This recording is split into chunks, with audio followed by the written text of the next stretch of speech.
Jenengan mulya enten masyarakat diangkat dadi RT, dipilih dadi RT ngomong sak RT. Jenengan mulya. Lah mulyane jenengan sebab sinten? Sebab warga. Lah pinter kaya ngopo iso dadi RT pangkatmu gede? Sugih kaya ngopo iso dadi RT? Lah nek ora ning warga, jenengan arep ngerteni sapa? Ngerteni dhewe ngono.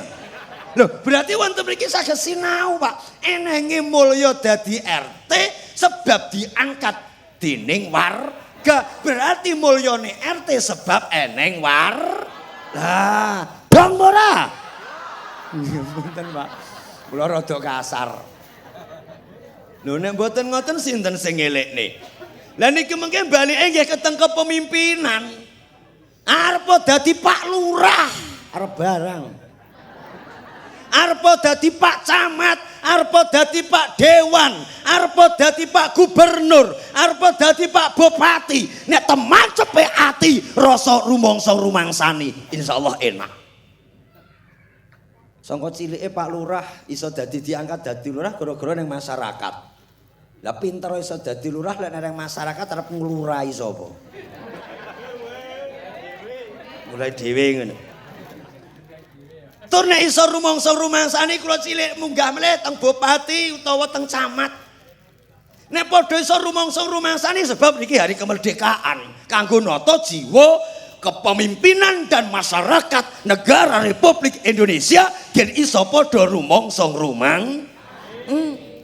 kaya panitia iso rumangsa rumangsani sebab Pak Erkam diundang rene. Ah ya rumangsa rumangsani pramila susu kopi degan langsung go rene.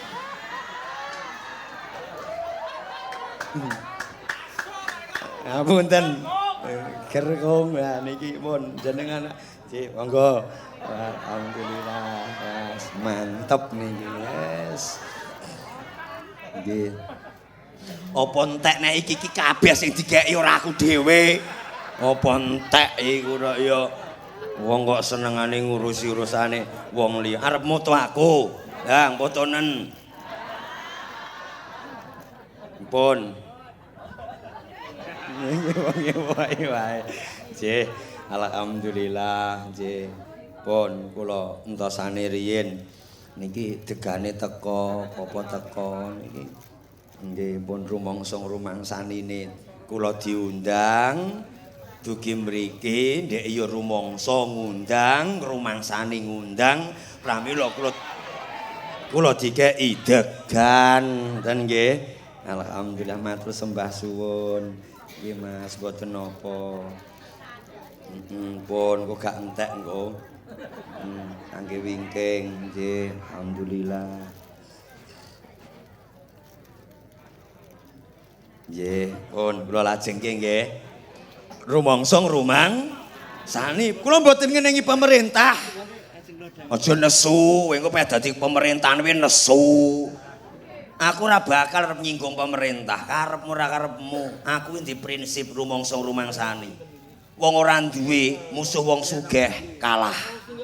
Wong sugih musuh pemerintahan kere. Wong ayu kok dilawan kalah. Padha ae. Estu niku sebab nanti sudah akan ada penegak hukum. Nek penegak hukum wis gak mampu, aja takok hukum alam sing bakal berlaku. Nek kepemimpinan diomongi wis ra patek nggugu, dielingne ra patek nggugu, hukum wis gak patek bener, hukum alam yang akan berjalan. Piye hukum alam? Dimulai dari masyarakat. Pramila jangan sampai terjadi di negara Indonesia ketika kepemimpinan sudah tidak adil, kepemimpinan sudah tidak menjadikan kemakmuran, kepemimpinan sak geleme dhewe sing mlaku masyarakat. Nek wis mlaku masyarakat ngukumi dalam kepemimpinan, aja takok bakal akeh pemimpin-pemimpin sing gak bener mati padha turut dalan sebab sing ngukumi wis masyarakat. Jangan sampai terjadi. Pramila hari ini kula matur isu rumangsa rumangsani. Pun cilik-cilikan mawon. Pak Bupati niku entuk bayar napa mboten? Heeh. Pak Bupati iku dikeki fasilitas mobil apa ora? Lah, nek iso rumangsa rumangsani aku dadi bupati. Aku mobil difasilitasi, aku wis digaji. Saben sasi aku entuk bayar. Berarti aku dadi bupati kudu ngayomi sak kabupaten. Nek entuk bantuan saka gubernur, medhon yang bupati, bupati yang camat, camat yang lurah, secara akale ngoten ya tekake nyaman. Eneng aku dadi bupati, eneng aku dadi camat, eneng aku dadi Pak. Aku ra muni lho, sebab masyarakat nek padha iso rumangsa-rumangsane jane enak. Gur awake dhewe iki padha kemaki. Gayane wis netepi agama Islam. Iya kaya ya-ya. Kethuwe ora medhun saka sirah, sarungane ora tau medhun, ora tau leren. Umroh haji, nyatane jebule sing gawe umroh duwite masyarakat. Ora bakal mulya ten mriki. Kula mboten nyinggung, aja salah tampa niki. Aku ora ngelek-ngelek pemerintahan. Pemerintahan ki apik, sing ora teges ki wonge. Ngapunten Mbak, kula matur ngeten Mbak. Sing ora teges ki wonge. Pramila secara Indonesia kok netepi agama. Agama ki apa to? Agama ki nggo apa? Agama ki apa? Nggo apa? Ben apa? Ora apa-apa. Tapi agama niku napa? Adinu nasihatun. Agama niku pitutur. Nggo apa? Nggo mituturi atine jiwane awake dhewe. Ben apa? Mulya mukti uripe awake. Iku jenenge agama. Nyandang agama Islam tapi lakon-lakune ra patek becik. Pramila eneng Pancasila niku lak ketuhanan yang maha. Nomor 2 kemanu. Lah, berarti ning Indonesia iki eneng wong sing netepi agama ning seloke ora duwe rasa kemanusiaan. Pramila negara Republik Indonesia nek wis ketuhanan yang maha esa kudu duwe kemanusiaan. Saged ditampa. Lah kemanusiaan iki ya rumangsa-rumangsane niku wau. Pramila wonten mriki sing didandani lho, nyun sewu, upama pemerintah ini ngerti, awit RT wis didandani gen becik apik kaya ngene kok, gen guyub, gen rukun, gen ayem, gen tentrem. Lah kok sing dhuwur kadang gak patek bener niku lak ya kesalahan kan.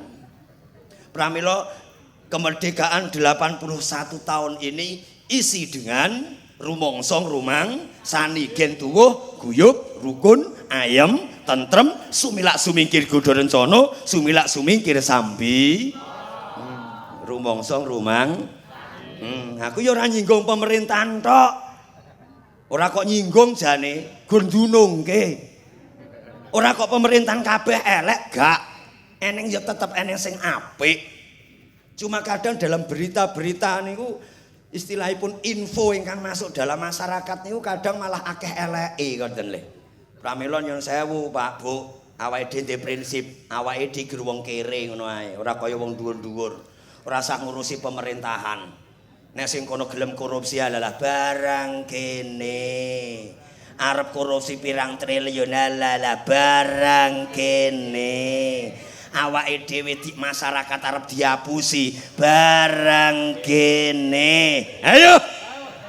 Niteni lan ngenteni jangkaing urip eneng jangkah tekaning jongkok. Becik ketitik ala ketara wong bakal ngunduh lakon lakune ngurip. Endi sing becik, endi sing ala. Gusti Allah ora sare, alam sing dadi seksi sekabehane bakal ngunduh wohing pakerti. Saged nggih ditampa. Iki apa?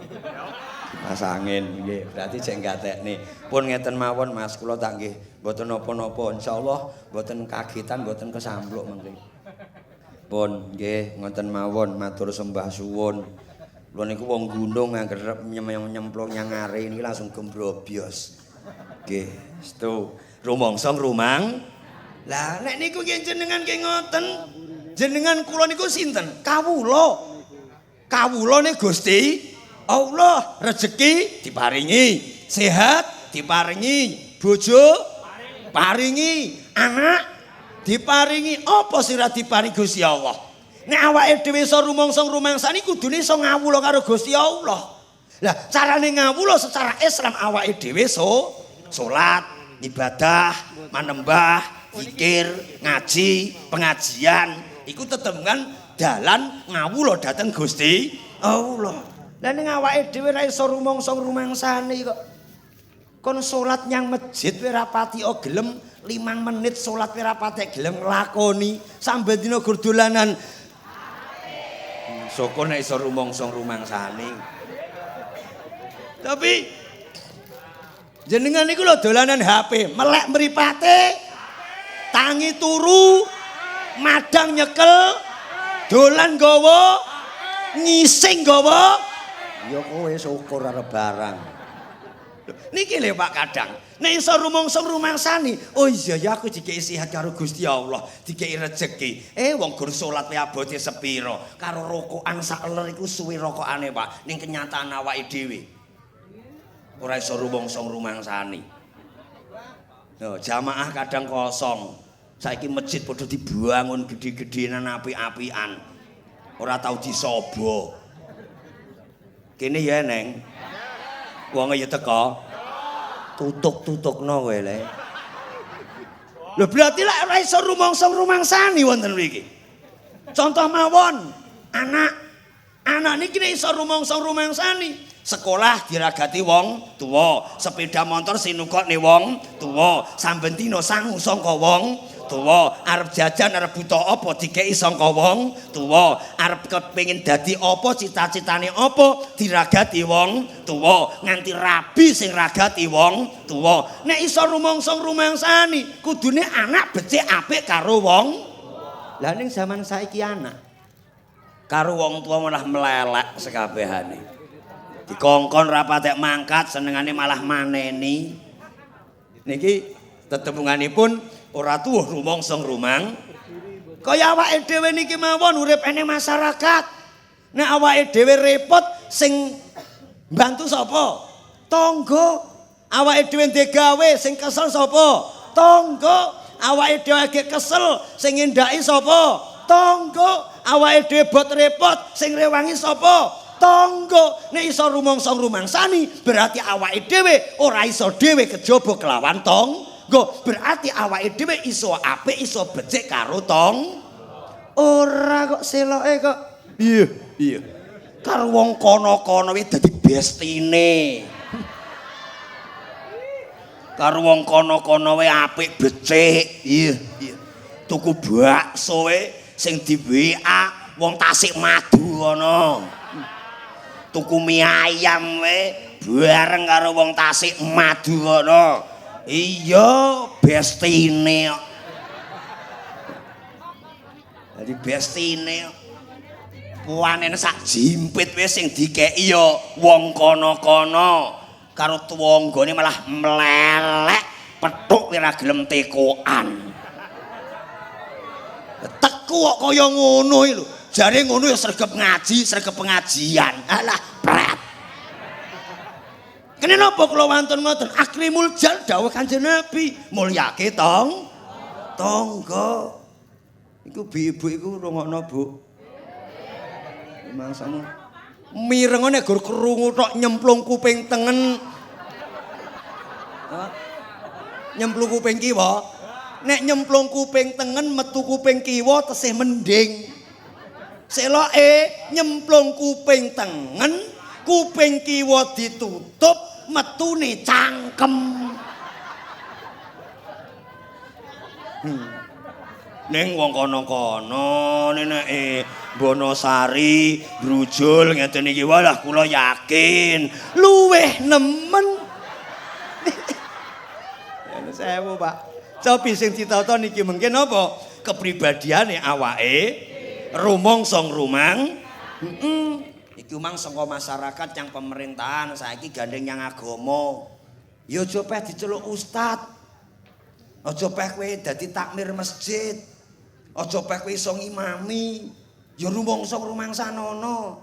Apal 30 juz kowe iso dadi ngimami. Iso ngimami niku sebab eneng makmum. Lah pinter ngimami, fasih ngimami. Lah nek ora ning makmume arep ngimami sapa?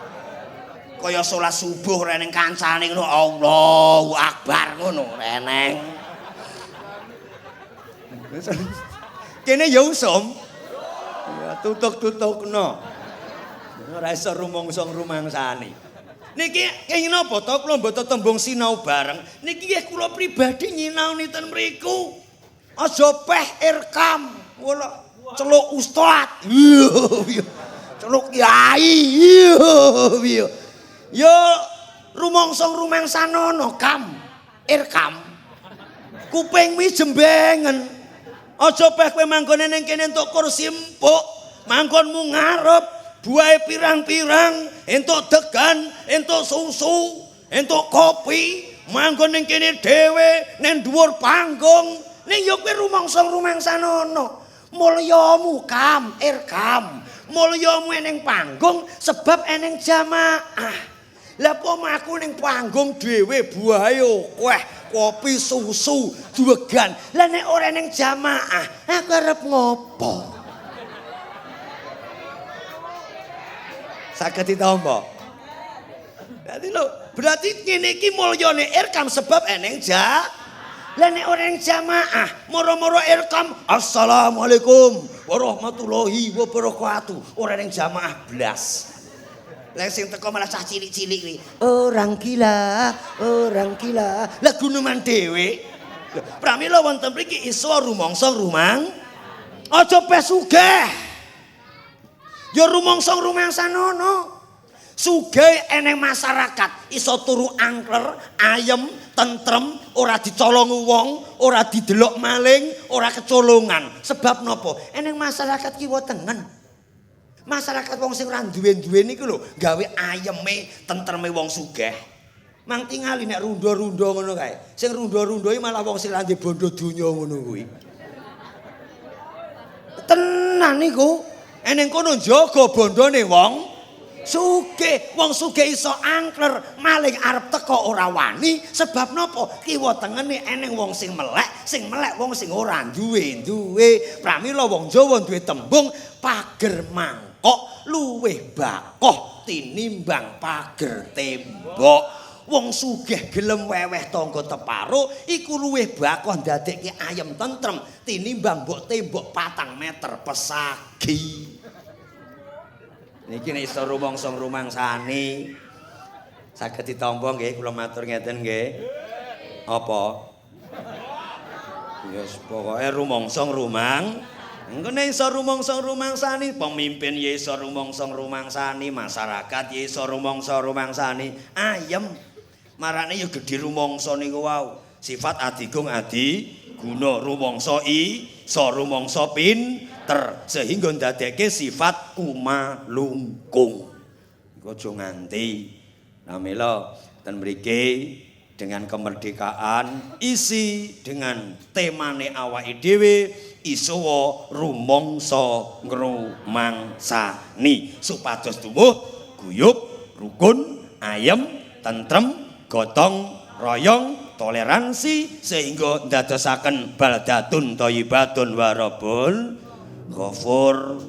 Niki rumangsa-rumangsani ora kok seloke kok nggih padha wong Islame beda kono MTA kene LDII kene Muhammadiyah kene NU ngono wae iya nek ora padha wae nacat ngino karo tuwa adu cocor wae peh kono kondangan kene ora diundang we ora mara malah muni kono bid'ah kono kafir kono musyrik. Lah nek awake dhewe kowe MTA monggo, LDII monggo, Muhammadiyah monggo, Salafi monggo, NU monggo. Kuwi lak wadahmu kanggo dalan sinau ngibadah manembah dhateng Gusti Allah. Malah buktekno nek wis duwe wadah iso becik apik karo sekabehane.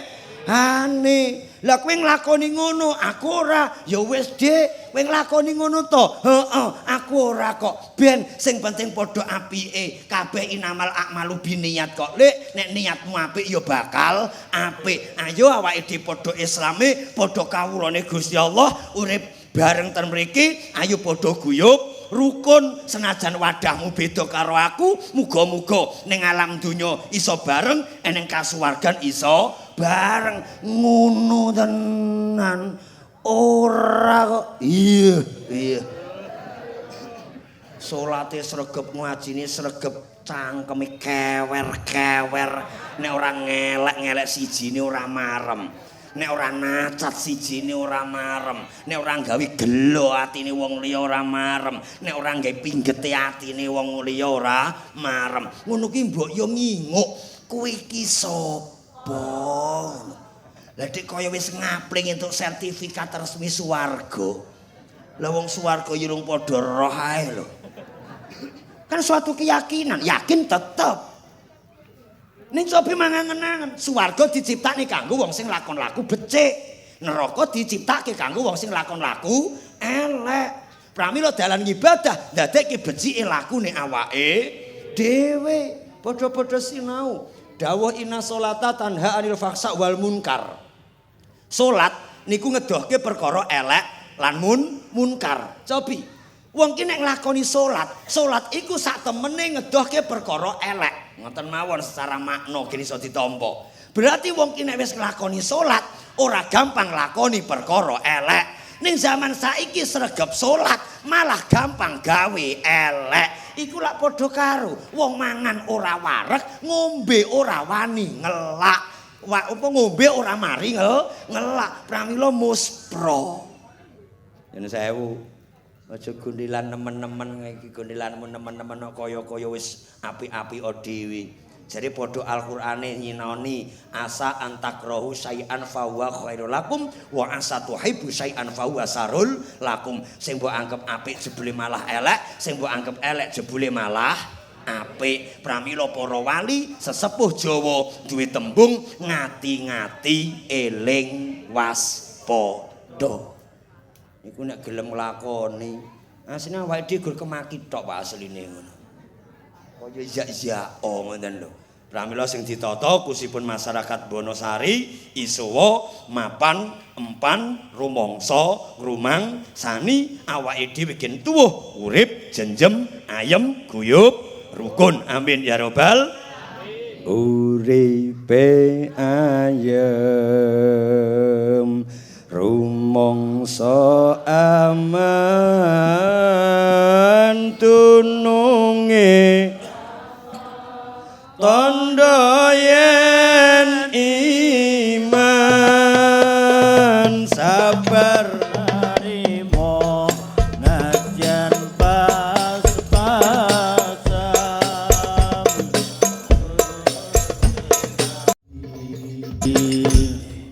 Kula lajengke niki wau saderenge hamdalah sholawat kula buka kanthi tembung sinau bareng. Alhamdulillah dalu piniji panjenengan dalasan kula tetep manggih seger kewarasan panjang umur. Amin ya robbal alamin. Nek miturut secara kemerdekaan awake dhewe alhamdulillah lahir cenger eneng Indonesia wis zaman wis mangsa kemerdekaan. Niki perlu disyukuri. Umpama awake dhewe iki laire dhisik urung zaman kemerdekaan ngono ae. Nyun sewu. Halalah. Arep bingisan blenger ngono kuwi. Halah. Ora iso tak omongi. Selaire tahun 2020 apa 2030 ngono ae. Urung merdeka. Jenengan arep dadi glowing ngono kuwi. Lah ora mungkin. Lah pramila wonten mriki disyukuri lahire awake dhewe katetahe awake dhewe eneng alam donya mapan eneng Indonesia. Eneng Indonesia mapane awake dhewe sampun kemerdekaan. Lah niki tugase awake dhewe. Pramila secara Islam hubul waton minal iman.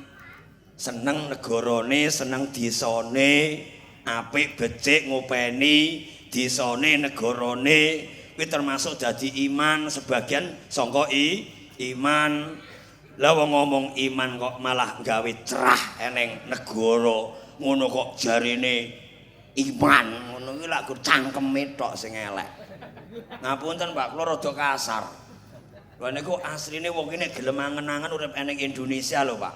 Awit masyarakat cilik wong kere kaya awake dhewe teko pemerintahan.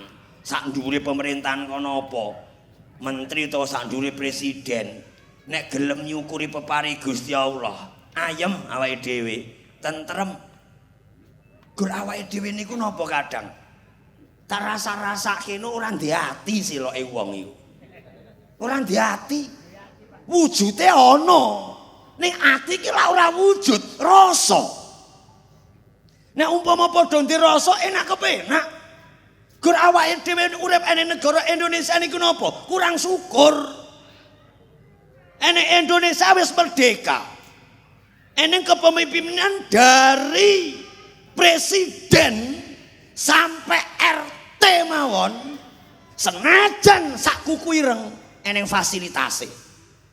Kurang nopo Jobi? Nek kurang tambahi sing penting nopo? Becik apik leh ngelakoni tentang kepemimpinan. Camat kurang bayari tambahi. Lurah kurang bayari tambahi. Gubernur kurang bayari tambahi. Sing penting bener-bener iso ngayomi. Pramila wong Jawa niku duwe tembung song-song agung. Lah nek song-songe negara Indonesia ya presiden. Pramila sebute lak song-song. Song-song iku apa? Payung.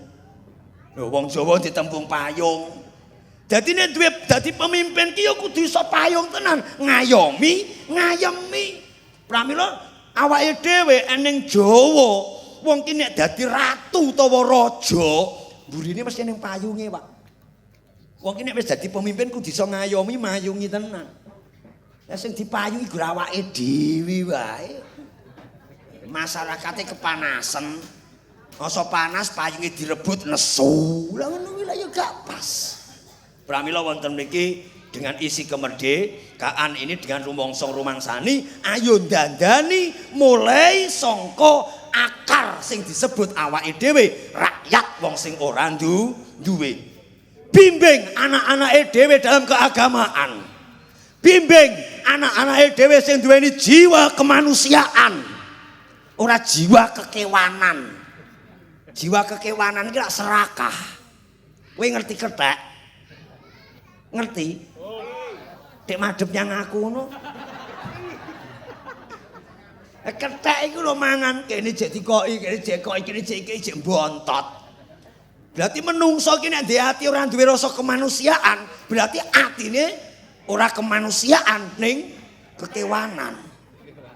Nyun sewu, kula rada banter masalah untuk mengisi kemerdekaan. Kemerdekaan iki diisi kanggo apa? Tok wis merdeka ki ngopo? Gen apa? Ben apa? Kudune gen dadoske guyub rukun ayem tentreme sedaya warga masyarakat. Pramila jangan heran. Iki wong cilik anyak muni iku lak nyun sewu. Wong cilik anyak muni niku lak ya sakit banget tene sing tuwek ngoten mawon. Jenengan dadi wong tuwa. Sampai anak kok wani muni banter karo wong tuwa niku mesti lakone wong tuwa gak patek bener.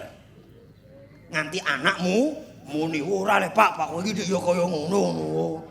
Isin-isine aku wae. Lah nek ora kadang wong tuwek salat ra patek gelem, ngaji ra patek gelem, malah campur sarinan wae. Nek ning dangdutan campur sari maju sik dhewe malah melok joget ngono wae. Wong ya teko. Ayo jaluki urunan 10.000 ge pengajian we urunan neh. Jaluki iuran 20.000 kanggo apa kebecikan ngono we iuran neh urunan neh. Nyatane 50.000 sing mbokone piring mbok iki tuku angker ade kuning gawe malah 150 enteng. Malah gur jaluk mik nyanyi ngono wae 20.000 los. 30.000 los. 50.000 los nyawer. Masa jak iuran pengajian 10.000 ngono. Iuran. Ya ngono-ngono kuwi lho sing dadekke atos atine awake dhewe. Entuk sampeyan seneng, entuk sampeyan bungah. Ora ning wong larang, justru malah urip niki bungah kudu seneng. Ning aja nganti nendang aturan pemerintahan, aturan keagamaan, aturan masyarakat, aturan kekeluargaan. Lamelo enten mriki nek awake dhewe nyinau tentang kemerdekaan. Awake dhewe nomor 1 ketuhanan yang maha. Nah, wong ning Indonesia sing penting duwe rasa ketuhanan. Nomor 2 Lah berarti wong urip ning Indonesia kon duwe rasa kemanusiawian, kemanusiaan. Oh nek aku dijiwit lara berarti aja jiwit. Oh aku nek diapusi keloro-loro aja ngapusi. Kuwi jenenge kemanusiaan. Pramila wonten mriki dasar negara niku Indonesia ini bar ketuhanan kon kemanusiaan. Awal kula matur akeh wong sing duwe agama ning ora iso netepi kemanusiaane. Kemanusiaan adil. Nek masalah adil iki gare sing dundum. Lah adil kaya awake dhewe adile paling ning masyarakat tok. Lah nek masalah pemerintahan ya gare sing dundum kono piye. Jan iki ya wis adil. Oh brujulke sing dibutuhke apa? Oh, dalan yang sawah iki kudu diaspal neh. Jane wis kok dhuwur ki eneng. Gur sing nglakokke kadang iku gak patek bener. Nah, beneri aspal 3 senti, garek sing 1 senti. Ditutup, sing 2 senti gi umroh. Ngono kuwi alah. Minggo ya malah muni, lho kono arep sasi umroh ya iso. Turan aspal wis cukup lho. Eneng kono nyembah Gusti Allah, eneng tanah suci, perlune gen becik apik, ning ora malah dadi mulya sebab kanthi lakon laku tumindak sing gak bener. Kamila wonten mriki nyun sewu, kusipun warga masyarakat Brujul saya menghimbau Bono Sari, saya menghimbau sebab nopo sing penting wektu niki masyarakate dhewe ditata guyupe ayeme tentreme saling menghormatine toleransine gotong royonge nyun sewu secara Islam aja nyampur aduk wadah keyakinan mbok campur aduk bermasyarakat. Nek kowe Hindu ning wayah guyub rukun. Kowe Katolik monggo ning aturan guyub rukun. Kowe arep MTLDI monggo. Lah kowe ora salat monggo. Sing penting wayah kumpulan masyarakat mangkato. Ning tak gagas-gagas iku sing wong ora gawe rukun. Wong sing ngajak bubrah, ngajak gak rukun, wegah jak gotong royong, iku ora kok wong sing isih mendem-mendem kae, Pak. Wong sing urung salat-salat kuwi malah ora ngajak rukun ora. Dadi maksudnya wong sing salat-salat wong mendem-mendem niku ditata iku jek kenek. Wong sing ora ngajak rukun, wong sing ongel dijak rukun, wong sing ongel jak gotong royong, wong sing kadang gak gelem jak gotong royong, iku malah wong jare sinau agama. Wonge tuwa jane wong tuwa jare sinau agama ning wong tuwa pikirane bocah. Wong tuwa dadi wong sing ora gelem jak rukun, kadang gur ndadekke bubrah, ndadekke kleru. Kuwi sapa? Wong sing sinau agama, wonge tuwa pikirane bocah, SDM-e rendah, atine atos, rumangsa bener, rumangsa pinter, rumangsa elok, rumangsa suci. Nek ra kaya aku ora. Iki sing ngongel, Pak. Mang titeni. Apa wong sing mendem-mendem ngono kae jak guyub rukun gak gelem mangkat. Apa wong sing urung salat niku jak guyub rukun gak gelem mangkat. Sing ora gelem mangkat, sing gak gelem kan kadang malah wong sing jare wis sinau agama. Ora teko. Wonge tuwa ning pikirane bocah. Sistem ngoten niku, wong dikokne manggon ngarep, ora ngrampungi, kok nemburi, ngendon-ngendoni. Kok manggon ngarep, ora iso, kok nemburi, gadang kala. Kok manggon ngarep, ora pati bener, dikok nemburi, ngandung nyrimpet. Wong nek wis eneng masyarakat kaya ngoten niku, Pak, berarti atine atos, gugu karepe dhewe. Wis ora kening diatur. Nek wis eneng wong sing kaya ngoten niku pripun? Satu masyarakat kompak, diingu sak matine ngoten mawon. Lho, estu niku didandani gak kenek kok. Sebab wis rumangsa pinter, rumangsa elok. Kadang niku lho gon gawe panggung ngene kuwi padu kok, Pak. Lho ki panggunge nek nang kono. Lho panggung ning kono ya kurang dhuwur, kurang jembar. Ngene, Pak, niki mengke supados ngeten niki pun sakmenten pun seka. Lha engko ya kurang dhuwur, kurang anu. Asa gak dienggo. Ora dienggo nesu pluntrung mulih ora gelem ngetok. Ya modele ngono-ngono kuwi. Pokoke nek nese ngono kuwi lah, iku sak matine ngono wae. Engko nek wis teteko mati ngono lah iling-ilingan. Agek ning masjid innalillahi wa inna ilaihi rajiun. Sok benek mati nek wong tetep mati. Engko titenono.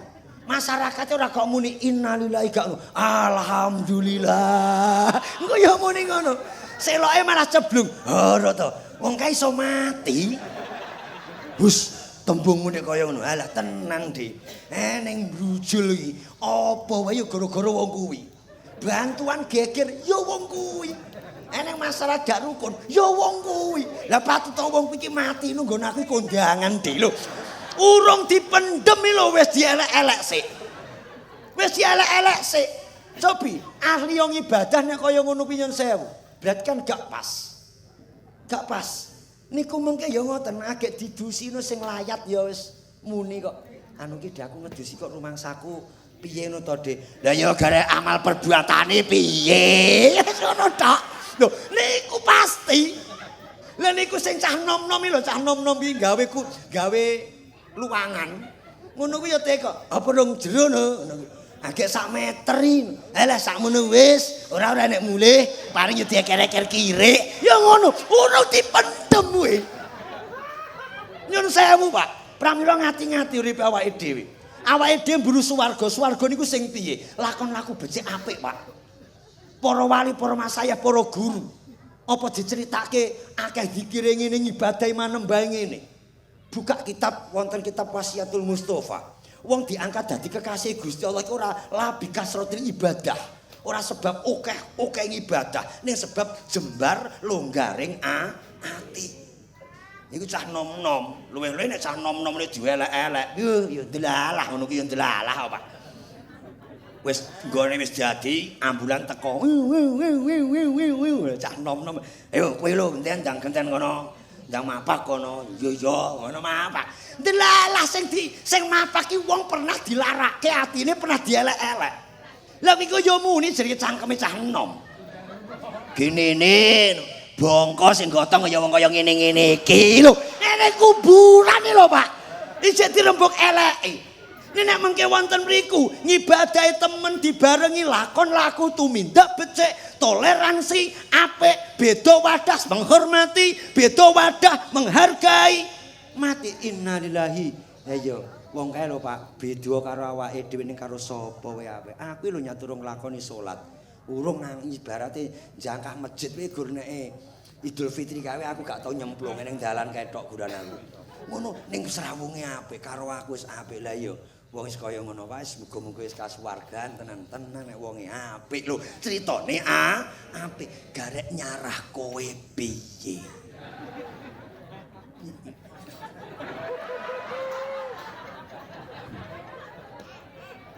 rungokne cobi niki maulid nggih maulid kula singgung sekedhik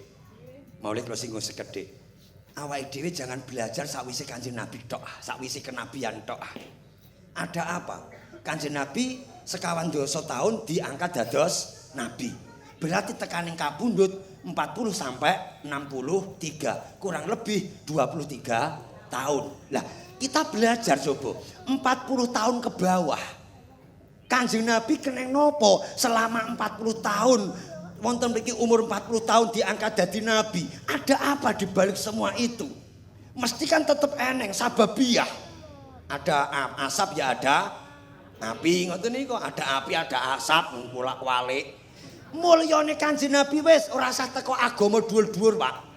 Mulyane Kanjeng Nabi yuswa sekawan doso tahun sampai dipilih diangkat dados nabi. Niku namung ning perkara loro kok. Siji ngendikane Kanjeng Nabi sae. Nomor loro prilakune Kanjeng Nabi becik apik karo sapa wae. Nek wong Jawa guneman sing gawa waton ora gur waton guneman, ora gur waton jeplak. Dong ora ibu-ibu kowe. Kadang coba kaya kajon jenengan-jenengan kuwi kadang. Jare kowe iki kudungan wis berukut nutupi aurat, rono ngaji rono pengajian. Piye-piye gluweng gluenger. Nyatane karo tanggamu ora tekokan. Ulatmu ora patek padhang. Karo mara tuwa ora tekokan, karo tunggal ora tekokan. Alah. Senengane ngelek-ngelek kono, senengane ngelek-ngelek kono, ngrasani kene ngrasani kono. Lah tutup-tutupne lambemu kewer-kewer. Kene ya neng modele. Mangkene ampun rampung madeg mriki kula foto. Kula geke MMT gedhe ngono. Lambe kewer-kewer masyarakat Bono. Lah. Kene mesisan, Pak. Lah ten mriki nggih maulid awake dhewe uswatun hasanah kanggo napa? Awake dhewe tembung uswatun hasanah kanggo anut dhateng Kanjeng Nabi panutan marang awake dhewe. Wong mulyane wong ora usah dawa-dawa dinudut, gur perkara loro, lisan karo prilaku. Pramila nek jenengan salat niku ora kon kemu to, Pak. Nggih to. Lah eneng tetembungan, la sholata bila wuduin. Ora diarani salat kejaba kelawan wudu. Cobi mangangen-angen awake dhewe ngeten iki. Apa Gusti Allah iku gak nggawa tembung sanepan? Nggawa. Kowe ora diarani salat, urung diarani salat nek ora wudu. Lah wudu niku jenenge sesuci. Watun anggota nyuceni anggota. Lah kemu kae rumangsamu napa? Kemu kae nyuceni lisan iki, Bu, sangka karakter. Minal cereweti, wal gamblei, wal kewer-keweri. Terus apa neh? Heeh. Gamblei, kewer-kewer. Ngrasani. Lho niki pun wal cereweti, wal gamblei, wal nyo. Alah, ya ngono kuwi. Pun salatmu sregep bathukmu nganti gosong. Kene nek kewer-kewer usen ngono wae. Kono ngrasani, rene ngrasani. Lah terus salat iki nggo apa? Nyuwun sewu, pramila wonten mriki ditata. Ngoten nggih. Iki lho. Lho iki. Usen ngono wae. Tuman. Kancane gawe omah ya mbok rasani. Jare Mak Erika gawe omah to, Dik? Iya. Lah sapine apa didol? Oh gak iki. Jare anu entuk warisan saka sing wedok sing saka Semarang, sing wedok kala saka Semarang entuk warisan 500 juta apa piye ngono. Apa yo iso? Oh, ngrasani. Lah ya kaya lambene. Enenge aku ngene sebab ngerti wong Bono Sari iki tak praktekke. Aja nglanti nglakoni kaya ngene. Eneng gawe omah lho mbok elek-elek. Mak Erika gawe omah. Lalu lumrah wong gawe omah duit warisan. Coba ya Dek nek golek kaya awake dhewe ya rung karuan nek iso gawe omah.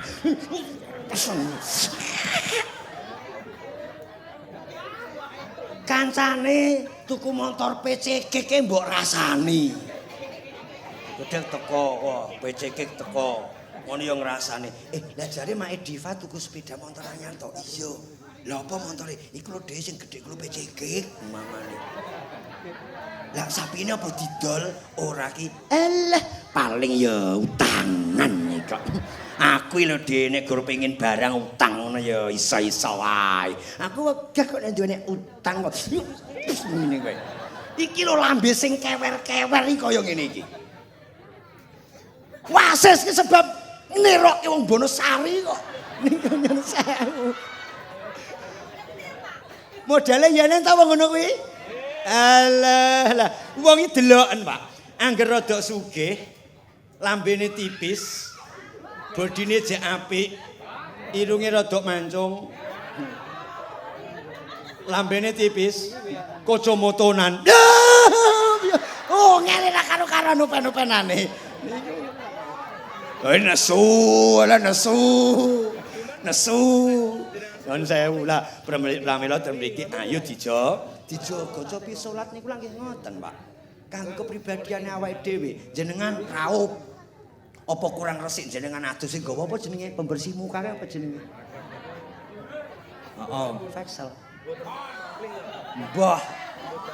Ora roh pokoke nek sing gawa pon biore pokoke pembersih muka kuwi. Resik ngono kae. Apa kurang resik? Sanlet. Angger muni ngono kuwi ora tau ngentukane bojone. Mulane wong lanang kepengin ayu, bojo ra mbok openi kok. Diomongi pembersih muka jadi sanlek. Bojo tenane. Ketara nek ora tau ngopeni wedok pokoke. Wis nyun sewu. Cobi mangangen-angen, Pak. Awake dhewe bar adus kon wudu. Wudu niku sing dibasuh niku wudu. Ada apa sing dibasuh mriki?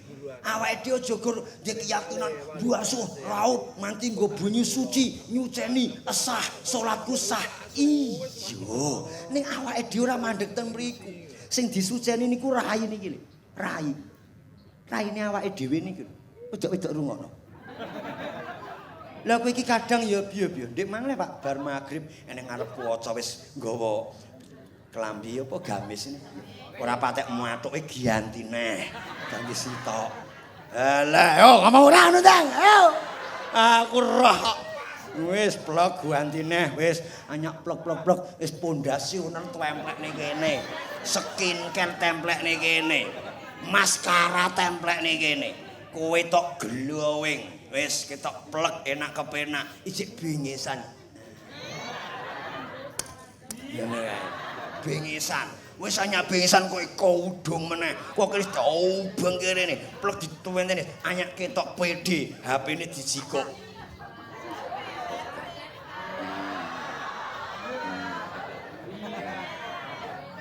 Yo kowe malah ngeti aku ora. Sobi, kene napa rai kok dibasuh, Pak? Niki cara wudu. Gen aja ndadekke fitnah. Aku tak tekok sing gawe status iku mau.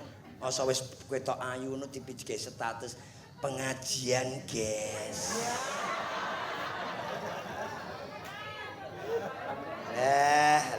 Aku tekok kowe ngajak pengajian apa pamer ayumu? Pamer ayumu to? Kene napa kok Pak Ayu niku kon basuh, rai kon basuh. Saiki tak tekokne mriki ya wong lanang, kene ya wong lanang. Aku ya wong lanang, Pak. Mburiku iki ya tetep padha. Awake dhewe wis wong lanang, ya wis duwe bojo, ya wis duwe anak. Jujur, Pak, nek ngerti wong ayu jek seneng apa ora? Rungokno lho. Rungokno. Wong lanang ki nek ngerti wong ayu ijek seneng. Lah nek sing ningali panjenenganipun ngerti status jenengan foto ya. Apa iki? Ya gur ngono tok. Lah nek sing ngerti Pak RT.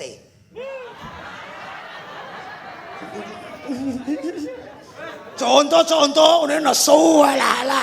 Wong gur contoh kene iso ditampa kok ya. Gitu lho. Iki sapa no? Lah iki ora Mak Editan. Iya no kowe. Aku ora pangkling iki lho. Iya, malah ayu meneh saiki. Lho. Lah engko nek wis muni meh ayu meneh, ngoten jempole lak muni, genten mijet. Cie.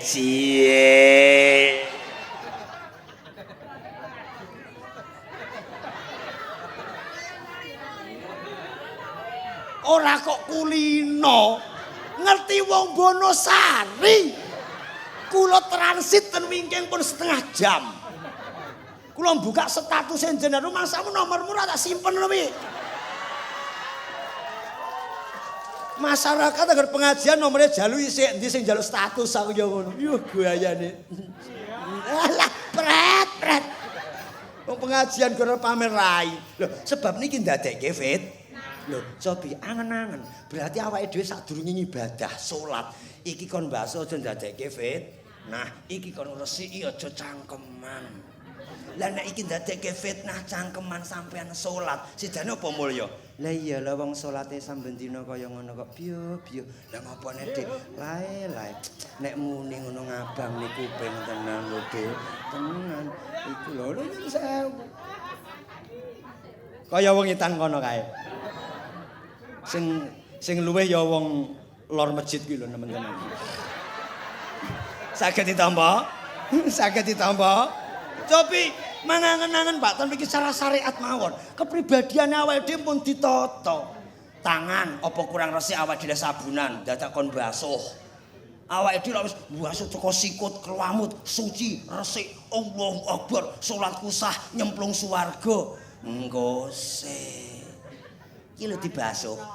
Penyakite tangan iki yo minal celandaan, wal mu'muan, wal serakatan. Wal celukaan. Mumukan biasanya sing mumukane wong wedok wong lanang.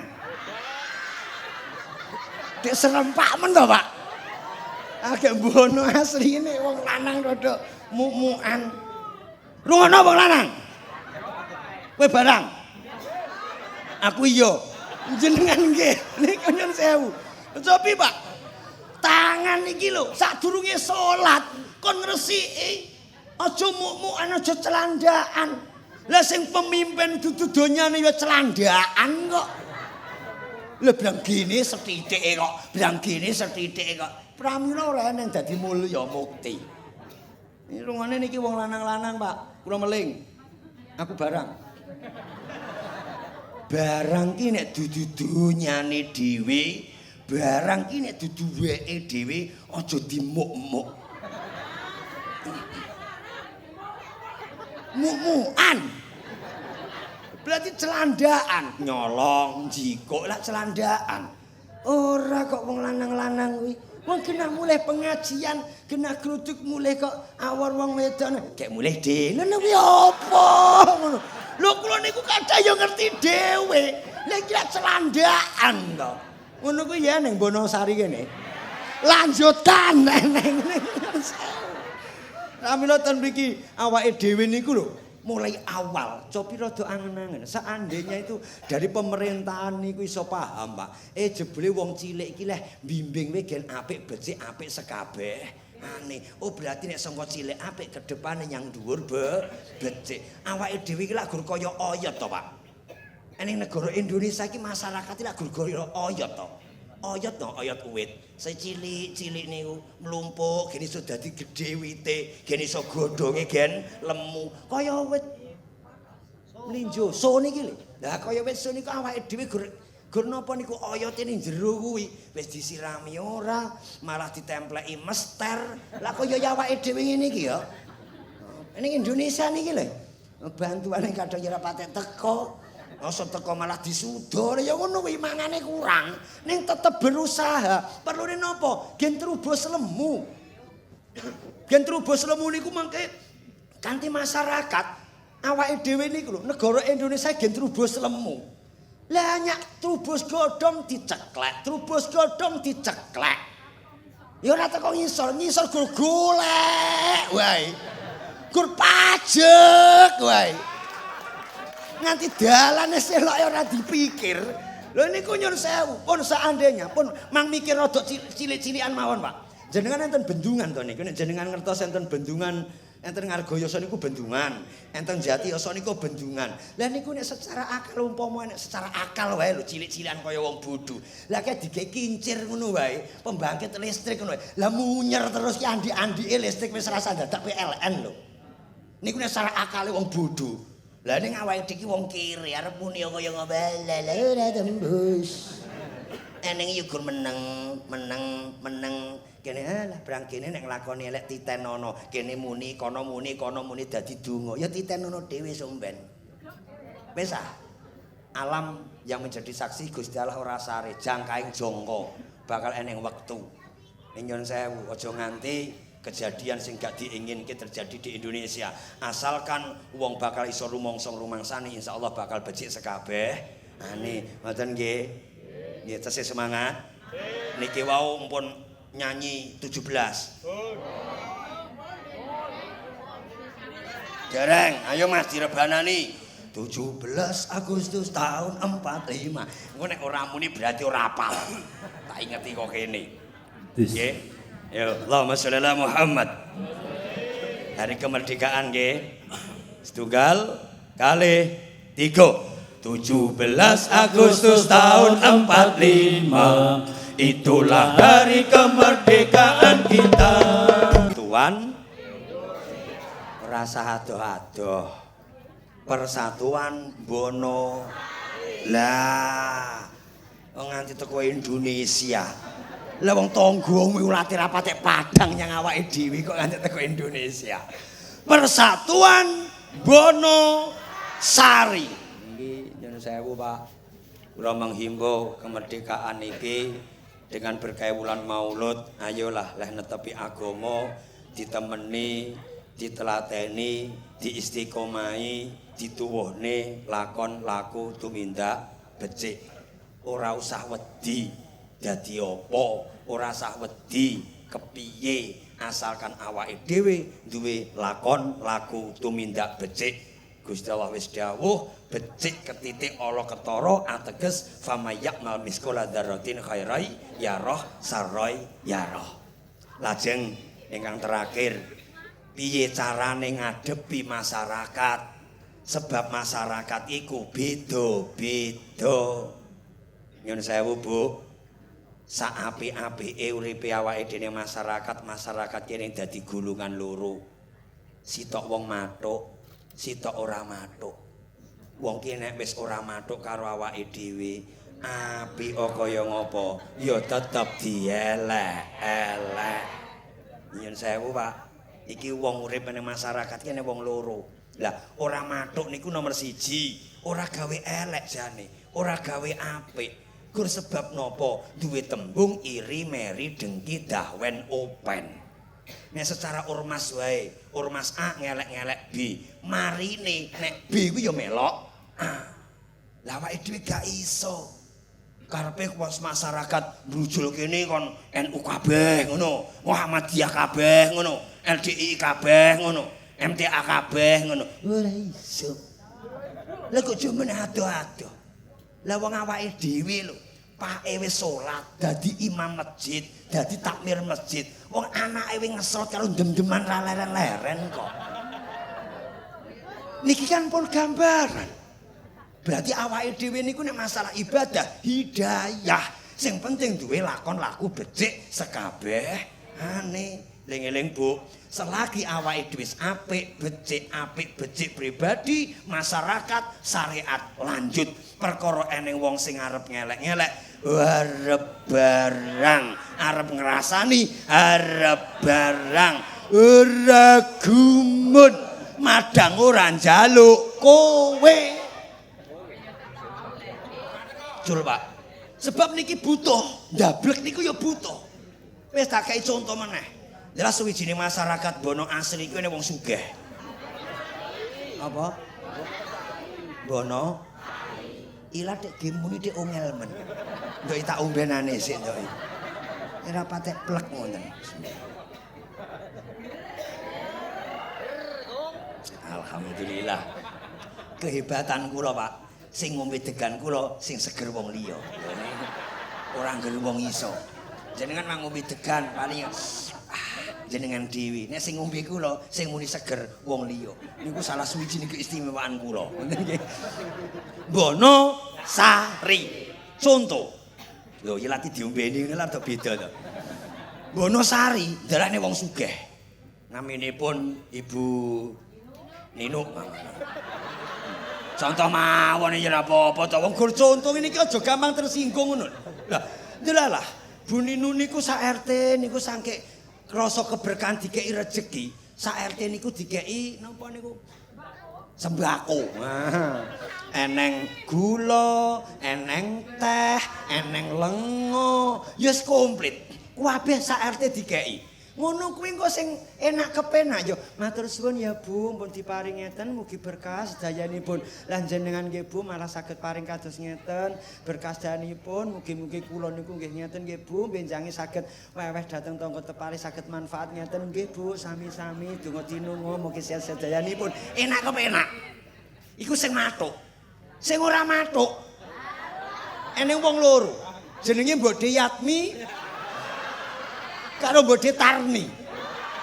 Lah Mbok Tarni karo Mbok Yatmi niku ngomong, "Kowe ndek nyoba ya entuk bingkisan." Saka sapa? Kok Ibu Ninu. Oh iya entuk. Heeh Mbak, nalika aku ning kono ya dikeki kok. Sawangane sak RT kabeh dikeki. Dadi Bu Tarni karo Bu Parni iki mang wis enak kepan. Eneh wong sing teko sitok neh. Iki wonge rada judes. Jenenge Bu Nopi. Judes tekok. Apa neh Mbok? Iku lho Bu, ndek wingi apa ya entuk bingkisan saka sak RT anu Bu Ninu kabeh. Heeh, kene entuk sak RT kabeh. Alah. Aku ya ragu mbok nek Bu Ninu arep ngekeki sak RT arep ngekeki bingkisan. Lah napa bodhe mboten? Lah ya lumrah. Lah wong sugih saka warisan pemet andum-andum ya iso wae. Coba nek Bu Ninu iki ceker kaya awake dhewe ya lung karupan iso ngekeki. Cobi gelem nampa ning tetep ngrasani nek wong Jawa ngidu ning jero sumur ngelek-ngelek sing ngekeki kolu nek dikeki. Model ngono ku ya neng. Tutuk-tutukno sampe lak ditapuk malaikat awakmu. Ngapunten Pak, niki awake dhewe. Lah lajeng enek wong matuk karo ora. Wong ki nek wis ora matuk, apik kaya ngopo tetep dielek. Nek wong ki nek wis matuk, piye pengajian we bareng rono bareng. Lah wong ki nek wis matuk we kon dilati kepete wis dilati. Pramila wonten mriki damel sinau. Sak api-api awake dhewe belum tentu diterima suatu kebaikan. Yang penting sudah berbuat baik, usaha yang lebih baik dan yang terbaik. Saged ditampa. Nek penjabarane eneng wong matuk, wong iso nampa, wong salah tampa, karo apa-apa ditampa salah. Wong ki nek iso nampa, contoh mawon, eneng wong gawe apik iso nampa, alhamdulillah malah beneran. Sing salah tampa, lah dhek iso ngekeki kaya ngono piye to? Dhek dikeki sakmono kabeh iso ngekeki. Anu ndenge jarene ya rezekine rada lumintu ngono, pramila didum-dumke. Ngono to, ngono to. Wong sing salah tampa niku nek dijelentrehke ngono muni. Ngono to, ngono. Kaya ngeten iki, urunan sak RT kanggo 17-an ngeten iki. Peh awake dhewe ora laporan, ngono ya sing muni. Lah asline dhuwit iki entuk pira to? Lah wong arep pengajiane dhuwite laporan ora eneng. Entuke pira kudune ya dilaporke, lah kok seprene eneng laporan. Sesuk rampung laporan. Sing muni mang ya ngono, Bu. Nek wingi artine sak menten kumpule sak menten, telase sak menten. Asa agek iso napa? Ngono to. Wong sing salah tampa. Nek nomor 3, wong sing apa-apa nampa salah. Dilapurke ya salah, ora dilapurke ya salah. Ngene iki dilaporke ngono wae. Lah iya lah kudune laporke ya ndek ingi sadurunge bertindak ki piye ndak dilaporke ngono. Ngene iki enteke pire dilaporke. Lah wong nglaporke kok wis rampungan kaya ngene. Wong sing apa-apa nampa salah. Kados jenengan, Pak. Kagungan garwa. Lah, kadang jenengan lak tau ditok apa-apa ditampa salah. Wong wedok jam 4 wis tangi, umbah-umbah isah-isah masak jangan rampung resik-resik kabeh. Sarapan wis mateng. Jenengan wong lanang 5:30 tangi egeng. Nyang kamar mandi raup langsung imbuh madang sarapan. Wong wedok muni, "Ya ta, wong lanang lho melek mripate gara-gara ngemplok." Wong wedok ngene iki awit esuk pola ra karo-karuan. Mulane dadi wong lanang aja peh wae. Wong wedok ya kesel. Nyiduk sego lho nyang bojone diuneni. Peh agare Emplok, esuk sarapan, salah. Gandeng dek esuk ki sarapan ki salah. Sidane meruput ngarit sik. Oh gak wani sarapan sik, ngarit di sik nyang sawah di sik. Oh so wis mulih nyang sawah. Iki jek muni. Lah iya, nek ora ning sarapan bingung, so wis sarapan mateng lan gelem sarapan. Sarapan salah, sarapan keli salah. Nek wis dibojo ngoten niku Pak, cul ingu sak matine. Aja mbok ijolke. Tenan, alalah. Nek mbok ijolke keplecok Pak. Tenan. Lah kowe pilih-pilih awun dhewe dhisik keplecok. Wong sing arep ketemu gedhe, nang tingali. Rungone niki wong lanang, nyun sewu. Wong lanang ki nek wis dibojo, kok jenengan gayane seneng nyang wong wedok neh. Utawa wong wedok seneng jenengan wis dibojo. Kok ibaratnya wong wedok sing seneng jenengan. Lah mangeling-eling, Pak. Wong wedok seneng kalih jenengan meneh. Niku gur wong arep ngorot. Tenang. Sebab wong wedok ki seneng wong lanang ora masalah kelone kok, Pak. Lah. Pramila nyun sewu, nek kowe arep wani rabi neh ngono, rabi loro telu papat. Alah. Sertifikatmu katut. BPK BPCK katut. Entek. Ya para Bu. Sing penting lak ya ora. Lane wong wedok-wedok ngono kuwi ya modele ngono. Pokoke dirusak matine ngono. Nek mati awake dhewe ya gen rabi neh ngono barang gene ngono wae. Pokoke kudu jembar, longgar, sabar ngopeni wong wedok. Nek jenengan arep golek sing gemati, ngerti, taat Allah, ora sida rabi. Ayu, galak, cerewet, nesunan. Gawane wong ayu niku, Pak. Wong ayu gawane nesunan. Eneh wong sing ndeplek ireng sikile pecah-pecah. Ngono kuwi gawean merantasi ning cerewet. Dadi wong ki wis dhewe-dhewe, Pak. Dadi nek bojone jenengan ndeplek kok ndek, mang tingali, cerewete mesti ning ngrampungi gawe. Kompor teluwe urip kabeh. Sitok goreng-goreng, sitok jangan, sitok ngliwat. Ijek disah-isah, ijek disambi umbah-umbah. Iku nek wong ndeplek, ndek, ireng. Nek wong isih rada bodine apik, rada ayu, alah, klendeh. Sereng. Aku keseliram kok lae lah ya ngono. Mulane sing rung kebacut rabi aja golek sing ayu-ayu, tenan. Tuas mumet kowe malah. Ya bismillah nggih pun jam 11 sing baku intine wonten mriki syariat kula jlentrehke sekedhik dengan kepribadian menjadi warga negara Indonesia untuk menjadikan yang lebih baik dan yang terbaik. Nek sing dhuwuran arep nglakoni elek barang kene, arep ngapusi barang kene. Urusane awake dhewe sing penting masyarakat guyub, rukun, ayem, tentrem. Enenge barang kene sebab sudah akan ada yang menghakimi dan sudah ada yang akan mengurusi. Mugi-mugi masyarakat Bonosari kedepanipun tambah keberkahan, tambah istiqomah, pinaringan janjem ayem, guyub rukun, panjang umur selamat, amin amin ya robbal alamin. Al-Fatihah.